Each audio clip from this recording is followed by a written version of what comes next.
Hey homeschoolers, I'm Melissa Webb, former full-time classroom teacher and homeschool mom turned full-time business CEO. I am determined and dedicated to give you sound, educational, practical tips and advice, at the same time making sure that you're enjoying the family journey that you are on. So if you are looking for a place to be encouraged and inspired, you have found the perfect podcast. Homeschooling is a work of heart, is truly the perfect place to start. So welcome. Let's jump in. Hello, my friends. How are you? Hope everybody's doing great. So our most popular writing program is called WOW Writers Clubhouse, and we only open it twice a year. We open it for the fall semester, and then we're closing the doors as of today, and then we'll open it back up again in the spring. So we are officially underway, and we have excited parents. Kids are already loving it, and all of our teachers, of course, are feeling pretty pumped. It's a good feeling. I love the feeling of new. I love new things. When people ask, so what is your favorite season of the year? I always answer by saying the newness of every season. That's my favorite season, is like we're moving into fall, right? September's about to start. That means fall's coming, a new semester. I love this time of year. And then I'll get kind of tired of that and be like, when's winter going to start? And I love the beginning of winter. And then spring and summer. I love newness. I love the start of something new. So you can imagine I'm pretty excited right now. And we have an amazing group of families. If you are a parent enrolled and you also listen to the podcast, isn't it awesome? Aren't we having a great start? I'm feeling it. Okay, so it has taken me all summer to get all of the work done on the back end. It's a pretty intense program. There are a lot of moving parts. We create electronic portfolios for the students so they can organize their persuasive materials, their expository, their narrative. So that electronic portfolio needs to be figured out. But on top of that, for every month, we give them what we call the bundle. It has all their materials. It has a calendar.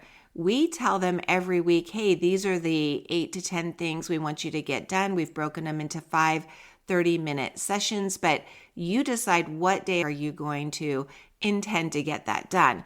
They fill out their calendars. And then we have video instruction that's embedded in another program called Teachable. So if you're listening, you're thinking, and this is a writing class? It is so much more than a writing class. This is true.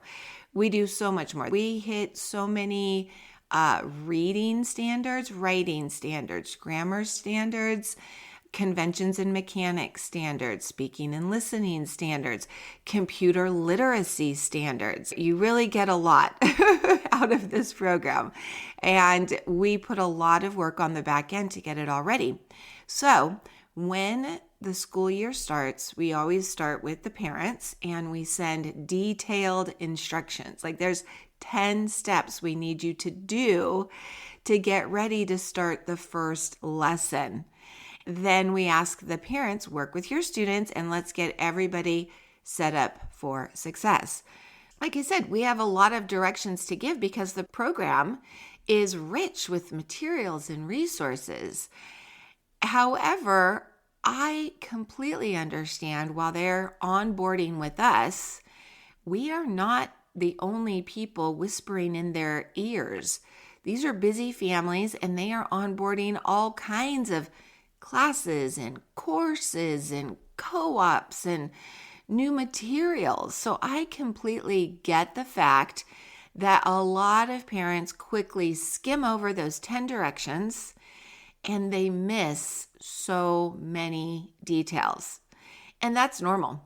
That's just the human brain wanting to quickly be efficient, get things done so I can move on because my list is long. Have you ever felt like that?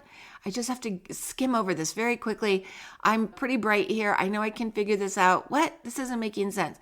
And then, of course, what they'll do is they'll email us.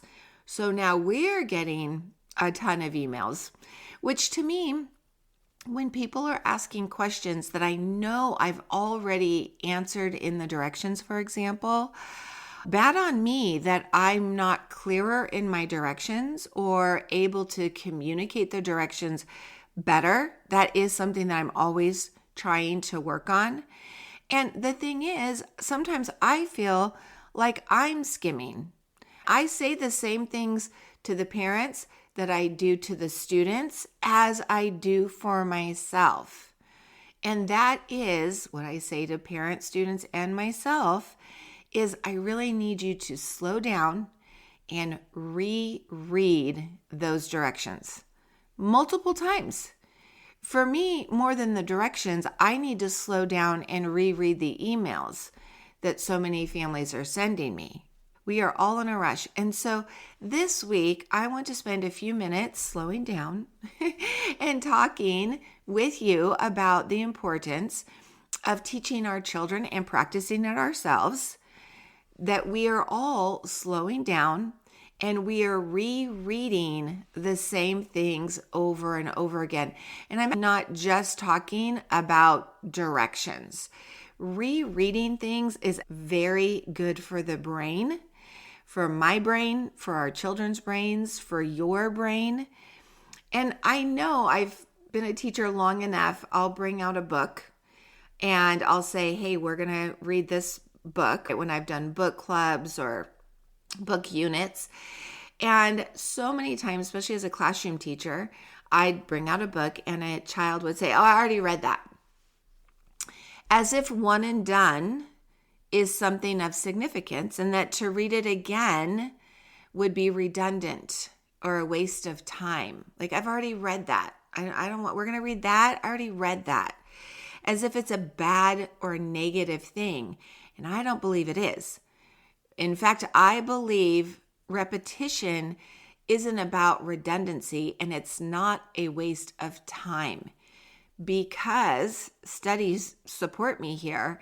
Learning deepens with every pass because we aren't the same each time we read something.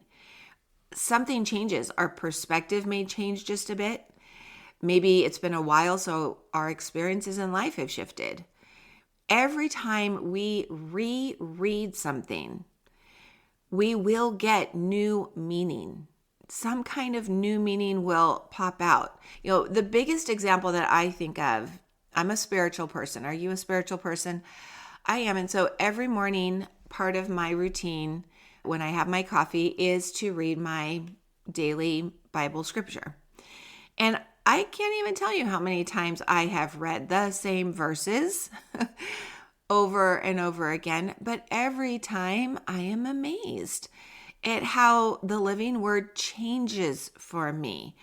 The verses are familiar, 100%. Some I've even memorized, but they land differently. They land differently for me because I'm in a different season of my life. I'm a different person. I mean, one year, a verse that completely comforted me, the next year could convict me and have a completely different impact on my mindset. I don't know if you've noticed that, have you? And is it redundant? No, I would never call it redundant. So I think back to when our boys were little. They loved this one book so much. It was called The 7 Silly Eaters by Marianne Hoberman. I love this book. I've purchased this book as gifts for other families because it's just a delightful story. I'll link it in the show notes for you, The 7 Silly Eaters. But we read this book on repeat. We would read it at night before bed. Sometimes the boys would bring the book over, will you read this? And we read it on repeat because it was so fun. It felt fun. It was light. It was joyful. And here's what I was noticing as a mom, and of course the teacher in me, is that repetitive reading is a really special thing. It wires in the language and the pattern within the English language. And yet, for some reason, as we grow older, We don't read the same book over and over and over again. We do it one time and then we say, I've already read that. But I'm going to suggest that at least your most favorite books should be read multiple times. You may put a year, 2 or 3 in between them, but there is nothing wrong with repeating a read. In fact, I dare say it makes connections that reading a book just one time never will. I love the book Pride and Prejudice by Jane Austen. I read it in college back when I spent like 1 year at UCSD.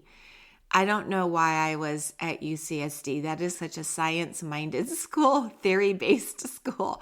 I ended up transferring to San Diego State to pursue a teaching credential, but I started over there at that very expensive college, and I took an English lit class. And so we studied a bit about Jane Austen, and we read Pride and Prejudice, and I fell in love with the book. And since then, and that has been a long time, I've probably read the book 20 times. Every fall for the last, decade, I pick it up. I just like to head to England in my mind and go to a time period that fascinates me. And I like to live within a society during a time that I didn't experience and I don't know much about. I just imagine it. But I feel like I could fit right in and that these are my friends. And I know that comes from the connections I've made with this book from multiple reads. If all I had done is read it the one time in college, I know I wouldn't feel this way about this person, this author, and her work, and her characters. So I embrace the idea of rereading things and just changing our mindset around that. But I will say that's not all we should reread. Yes, we should reread books. We should reread instructions, but we need to be teaching our children to read and reread word problems. If you're doing any of those math word problems that can be confusing on the first go, you have to read it again, glean something. You may not understand the whole problem still. That's okay. But you know what's happening every time we're doing this? We're practicing our critical thinking skills. We're figuring out a puzzle because the English language is a puzzle. Words are a puzzle. Sentences are a puzzle. When you are learning about a historical passage, why not read it and reread it? I want all of us to normalize multiple reads. I tell my students all the time, you will not in this course write one essay and read it one time and be done. You are going to connect with your writing. You're first going to come up with ideas and you're going to research and take notes, and then you're going to create an outline. And then that outline is going to become paragraphs in an essay. And then you're going to reread each of those paragraphs multiple times, connecting with it, considering it. This is the magic sauce, if you want to call it that, but it's the way that we help our children better their comprehension and practice those critical thinking skills. Try it. I encourage you to structure some lessons this semester with deliberate review cycles and just give it a shot. It may or may not work for you, but how will you know if you don't just give this a shot? Pick one subject, maybe science or maybe history, or maybe you're doing a literature-based novel study. Great. So this is what you would do. On one day, you would read a chapter of your science book, your history book, your novel, whatever. And then the next day or the next week, before you just move on, revisit what you previously did. And some of you I know already do this. You're like, oh, I am feeling so good. This is exactly how I teach. It is important to step backwards to move forward. And I know it feels like a step backward is a negative thing for some of you, but I promise it's not. To read and then repeat, what did I read? The growth will just astound you. I also would have students narrate back what they notice differently the second or third time when you do read something again. So let's go with history. You've just read something about Abraham Lincoln, and you go back the next day and you ask your kids, remember when we read this chapter, and let their brains warm up a little bit. Go over some of the highlights. If you've taken notes, look at the notes. If there are key concepts maybe on the side of the textbook, say, okay, I remember when we read this. Do you remember what we read this? And just ask them to notice, is there anything more that you're picking up on now that we're back here a second or a third time? Because their brains process that first bit of information, and now it's ready to take on some new information. And talk out loud. I definitely want your kids to hear and see you rereading directions, or rereading a favorite book, or rereading a stirring verse, and then talking out loud about what you're noticing now that you've reread it. What did you miss before? What was your brain not ready for the first time, but now is ready? That is so valuable. So, I don't know. I think most of us have put together some IKEA furniture. Have you ever put together IKEA furniture? I think most of us have at some point in our lives. And I know when I have, or my husband and I are putting together, like especially a bigger piece, we open up that instruction booklet. And on the first pass, all I'm doing is getting orientated. I'm like, okay, how many parts? Let's organize the parts. Let me just kind of read over this to get like the big picture. Then after I've done, my things are in order and I've looked at the pieces and my brain's like, yeah, it would make sense that this is going to happen first, then this. Then I do more rereads of those instructions. And in the later passes over that same material, I start to gain more clarity. Then we start to work. We start to put things together, and now things are really clicking. I'm like, oh, I got it. Now it's making perfect sense. I refer back to the instructions for, the umpteenth time. And all of a sudden, boom, it's happening. It's coming together. This is easy. But it didn't feel that way in the beginning. And I just want you to notice that. When we're homeschooling and educating our children, something that makes total sense to you is probably because you've had many passes over that information through other experiences. But for our kids, is it just their first or second time? They probably need more time to process. So you want to read and repeat and read and repeat. I am hoping that this is making perfect sense to you, because it is not failure to need to reread things. It's how our brains work. I think it's a sign of very high intelligence. Do you know who Bob Proctor is?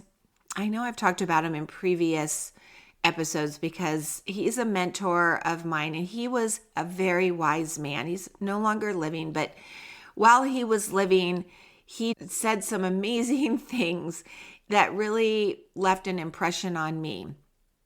And he had said that he believes repetition impresses ideas into our subconscious, which, again, backed by science, he's absolutely true. And when that repetition is impressing these ideas into our subconscious, these critically important thoughts and ideas for shaping our beliefs and our habits are all starting to fall in place. He talks a lot about it. He has a book on paradigms and how we can develop our own paradigms. It's pretty powerful stuff. I highly encourage it. I'll link to that too. But this week, I want us all to shift our mindset around, I already did that. I already read that email. I already skimmed those directions. No, stop. Let's slow down. Let's reread. Model it for your children. then expect the same of them. Guide them with it. But I will tell you this, for all of us, I'm including myself, and you, the parents, and our children, depth matters more than speed.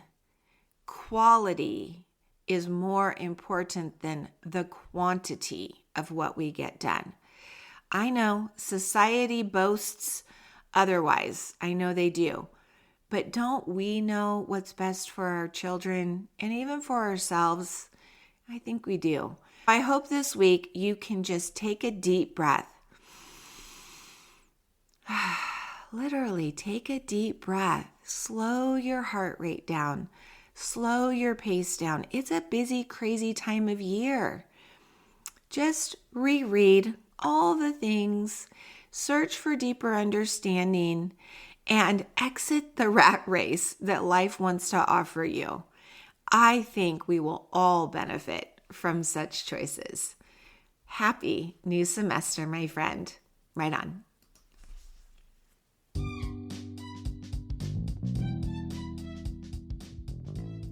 Well, thanks so much for tuning in and listening this week. Hey, if this was something that you found valuable, don't forget you want to subscribe or follow so that every time a new episode is dropped, you'll be the first to know. And hey, before you go, if you are looking to get some of this academic writing under your belt and outsourced so that it's one less thing, freeing you up to enjoy more time with your family, hey, you're going to want to head over to writeonweb.com to see what kinds of resources and materials I have available for you. I will look forward to seeing you there, and I will look forward to seeing you here in our next episode. Right on.